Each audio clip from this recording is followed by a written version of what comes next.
बिस्मिल्लाहिर्रहमानिर्रहीम अस्सलाम वालेकुम। Welcome to Lahori cook. तो कैसे हैं आप सब? अल्लाह ताला से दुआ है कि अल्लाह ताला आप सबको अपने घरों में खुश रखे, आबाद रखे। इसी दुआ के साथ आज की बहुत ही मज़ेदार सी रेसिपी की तरफ बढ़ते हैं।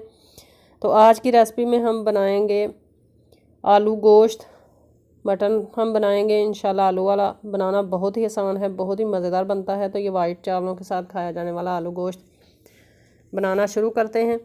तो सबसे पहले बिस्मिल्लाह करते हैं, रेसिपी बनाना शुरू करते हैं। सबसे पहले हमने ऐड कर लिया है 2 kg मटन प्रेशर कुकर के अंदर। ये फ्रोज़न था हमारा।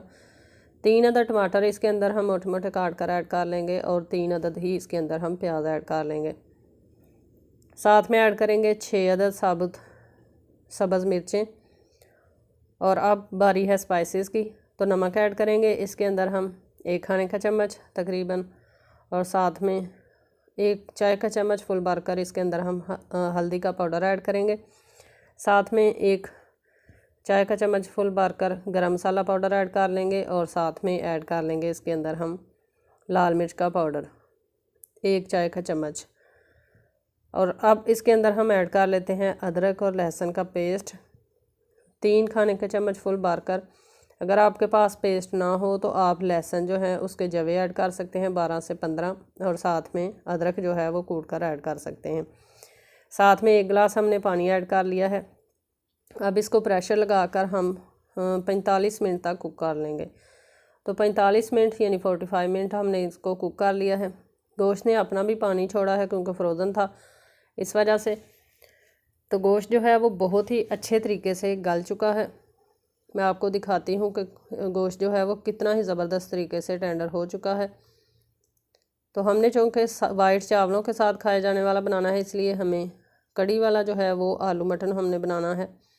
तो आपने देख लिया है गोश्त कितना ही अच्छा गल चुका है। अब इसके अंदर से जो पानी है, इसका यखनी है, वो हम छान कर अलग कर लेंगे और मटन को हम अच्छे से भून लेंगे।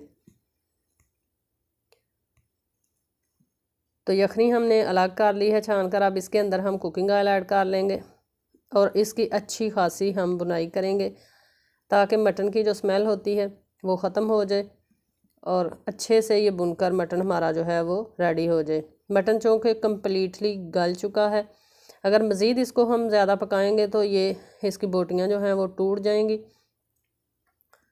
तो इस वजह से हमने आलू जो हैं वो अलग से बॉयल करने के लिए रख लिए हैं ताकि मटन के साथ उनको बॉयल ना करना पड़े। तो मटन की हमने अच्छी खासी बुनाई कर ली है। तो अब इस पॉइंट पर इसके अंदर हम ऐड कर लेते हैं वापस इसी की यखनी। यखनी के अलावा बिल्कुल भी पानी हम ऐड नहीं करेंगे। गोश्त भी कम्प्लीटली पक चुका है, यखनी ऑलरेडी पकी हुई है। तो इस वजह से ज़्यादा पकाने की अब हमें ज़रूरत नहीं पड़ेगी। आलू जो हैं वो भी हमने बॉयल करके रख लिए हैं। तो उबले हुए आलू इस पॉइंट पर इसके अंदर हम ऐड कर लेंगे। अगर आपका मटन जो है वो कम पका हो यानी ज़्यादा गला हुआ ना हो तो आप इसकी बुनाई करते वक्त आलू अंदर भून लें और फिर इनको दोबारा से प्रेशर लगाकर 5 से 10 मिनट तक कुक कर लें।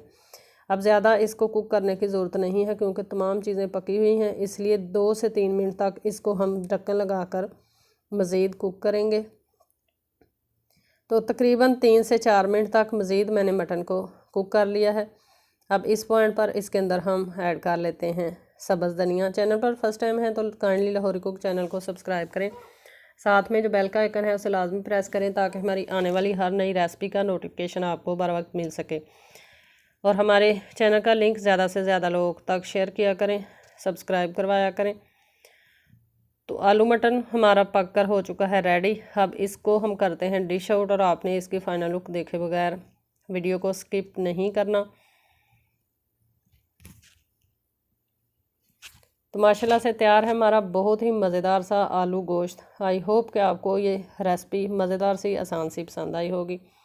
अगर रेसिपी पसंद आई है तो इसको लाइक करें, फ्रेंड्स फैमिली मेम्बर के साथ शेयर करें, कमेंट बॉक्स में प्यारा सा कमेंट करें। इंशाल्लाह फिर लौट कर आएँगे एक नई आसान और बहुत ही मज़ेदार सी रेसिपी के साथ। तब तक के लिए अपना बहुत सारा ख्याल रखिएगा, दुआओं में याद रखिएगा। अल्लाह हाफिज़।